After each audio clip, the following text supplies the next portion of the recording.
एक बार की बात है, एक दिन सूर्य और हवा में अचानक विवाद होने लगा।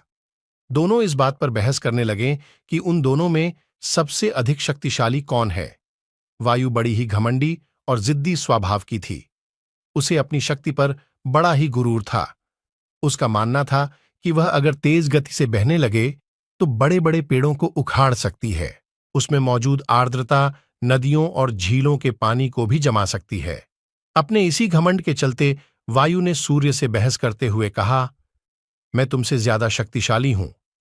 मैं चाहूं तो किसी को भी अपने झोंके से हिला सकती हूं। सूर्य ने हवा की बात मानने से इनकार कर दिया और कहा, बड़े ही शांत तरीके से कहा, देखो, कभी भी अपने पर घमंड नहीं करना चाहिए। हवा यह सुनकर चिढ़ गई और खुद को ज्यादा शक्तिशाली बताती रही। इस पर दोनों आपस में बहस कर ही रहे थे कि उन्हें तभी रास्ते में एक आदमी दिखाई दिया। उस आदमी ने कोट पहना हुआ था। उसे देखकर सूर्य के मन में एक योजना आई। उसने हवा से कहा, जो भी इस आदमी को उसका कोट उतारने के लिए मजबूर कर देगा, उसे ही अधिक शक्तिशाली माना जाएगा। हवा ने बात मान ली और कहा, ठीक है, सबसे पहले मैं कोशिश करूंगी। तब तक तुम बादलों में छिप जाओ। सूर्य बादलों के पीछे छिप गया। फिर हवा बहने लगी। वह धीमे धीमे बहने लगी, लेकिन उस आदमी ने अपना कोट नहीं उतारा।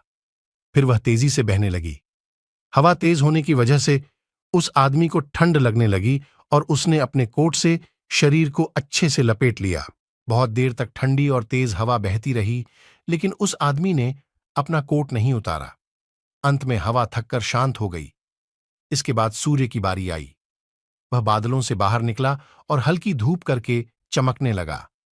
हल्की धूप होते ही उस व्यक्ति को ठंड के तापमान से थोड़ी राहत मिली, तो उसने अपना कोट ढीला कर दिया। इसके बाद फिर सूर्य तेजी से चमकने लगा।